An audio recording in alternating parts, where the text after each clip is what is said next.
Welcome back to Have You Heard, our weekly podcast series. It's not necessarily weekly. We do, I'm but just going, well, it's she's weekly now. spitballing. I've decided I'm your podcast host.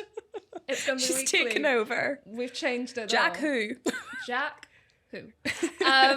So today we wanted to discuss with Zoe, one of our co-founders. And this is Lucy, just to clarify. This is influencer marketing director. I'm sorry, this is maybe a bit chaotic, but we're going to get that. Okay. So today we wanted to discuss the launch of our new content creator service offering. Yeah, it's really exciting. It is. In our heads, it's launched already, but Maria told us Yeah. it's not even on the website yet. So by the time this goes out, hopefully it will be. Yeah, exactly. I mean, it's going to be here, there, everywhere. You're going to be loving it. But no, essentially, we've seen a real kind of opportunity and kind of lots of learnings over the last year of working with our clients, delivering, monthly, always on content creators, primarily for our organic social activity. And we've seen real opportunity to kind of maybe take a bit of a step back, have a breather, and reconsider ultimately what it is that we're trying to achieve with this. So to kind of make it really clear, what we're offering is we're launching a content creator community, essentially, where if you are a UGC style content creator, you can sign up to work with us, the Social Shepherd, and you will have opportunity to work with the brands that we work with who ultimately require content creators. Yeah. And I think it's a nice way as well because basically creators will sign up to a cost per deliverable. So it'll be consistent income and it'll be consistent cost for the brands as well, basically. And I think some of the complexities that can come with treating influencers in this capacity can mean that if you want to have a lot of output from it, it can get really complicated with like fee changes and stuff like that. And, there are some creators that are influencers as well, and I want to focus on that. But equally, there's a lot of people that are just really good at creating content and don't necessarily have any interest in being influencers themselves. Precisely. So it's a really great opportunity if you are someone who, wants to be working with brands, wants to kind of get a bit more experience, wants to be creative, and have experience of working on, paid briefs with a variety of brands. To be kind of producing content that aids their success. So whether you are a student or something, whether you're at like university, or whether you are kind of, full-time and this is just like a side hustle for you or something like that, this is a really great chance to kind of work with so many different brands and be producing a real variety of different content types, essentially. And I guess the expectations for content creators for us are so that there'll be two different types of kind of briefs that they might get in terms of where they're posting and stuff. The core one will most likely be that there will be no obligation to post at any point because you're just creating content. When it's organic, particularly, and sometimes paid, just for the brand to post. So you're creating brand-owned content for them to post.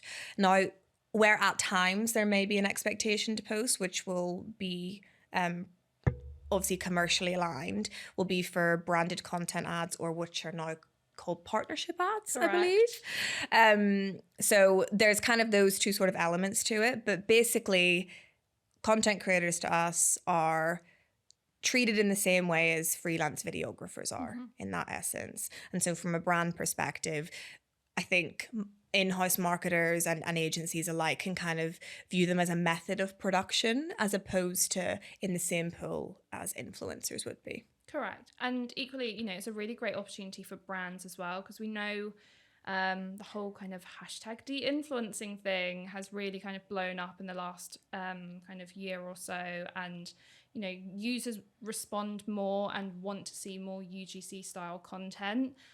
So, we're not saying to brands, stop with all kind of brand produced content or anything like that, or curated content. This is just a really great, efficient, cost-effective way of incorporating a real variety of content into your content strategy for social. And I think it's quite nice as well because I think it allows brands for when they're creating their own content that they can be more playful, they can be more out there creatively.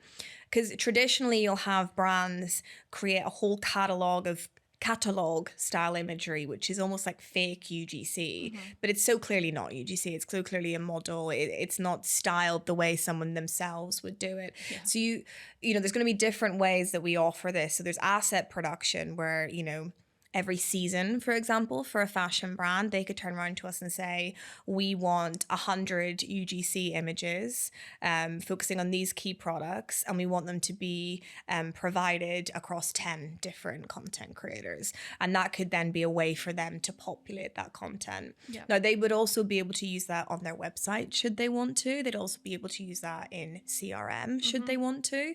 And that means that the brand-owned content that they can create, the brand, can be more playful, can have more of like an artistic edge to it, because they're not having to consistently create the UGC style content that they're trying to mimic. Precisely, exactly. And, you know, this is a really kind of streamlined, simple process to working with us as well. So ultimately, yeah, you know, we'll work with you, our clients, brands who kind of want this kind of content, and understand ultimately what your business priorities are, what your marketing priorities are, what are your objectives, determine whether content creators are going to be the right sort of output for you to be creating content. And we simply kind of reach out to our pool of content creators to say, hey, I want to work with said brand. We will brief them, and that's by us working collaboratively with all of our other departments here. So with our creative team, paid, organic, like us as social experts will be able to then brief those content creators.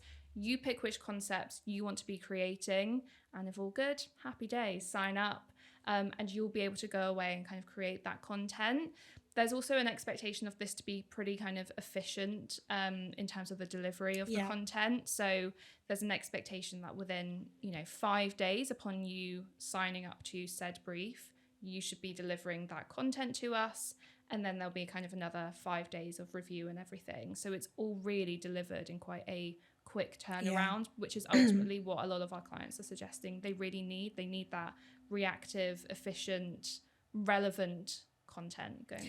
And I think particularly like for brands, platforms like TikTok, where it's so creatively hungry, you need to consistently be swapping out your creative from an ad perspective, and you need to be posting such a high quantity of video creative on there from an organic perspective too. So whilst it's great for our clients and any sort of onboarding clients, it's great for creators, but it's also really good for our internal teams, because, you know, if we were to take on an organic client, for example, the organic team would sit there and go, our optimized posting frequency for this client is going to be, I don't know, 24 TikToks across the course of the month. They could then go, okay, well, for the first 3 months, we want to try this split. So we want to have 40% of our content fulfilled by UGC content creators. We'll brief them with the concepts, but they'll be the ones to create it. Yeah. And then they might go, I want another 10 videos produced by our in-house production team that's going to be more focused on the brand, maybe traveling to their retail stores across the country and kind of focusing on their team. And then we might have an element in there of reactive content that's hopping on trends and filters. So it means it's an easier, more time efficient and cost effective way for us to be able to fulfill posting requirements for clients and add creative requirements for clients, that's really going to align with what's going to work best on the platforms too. Yeah, precisely. So yeah, it's a very exciting new launch, and you know, sure you'll be hearing more about it over the coming weeks and everything. But yeah, I guess for now, any questions, feel free to reach out. Otherwise, like, comment, and subscribe to watch more content or listen to more content like this in future. Thanks.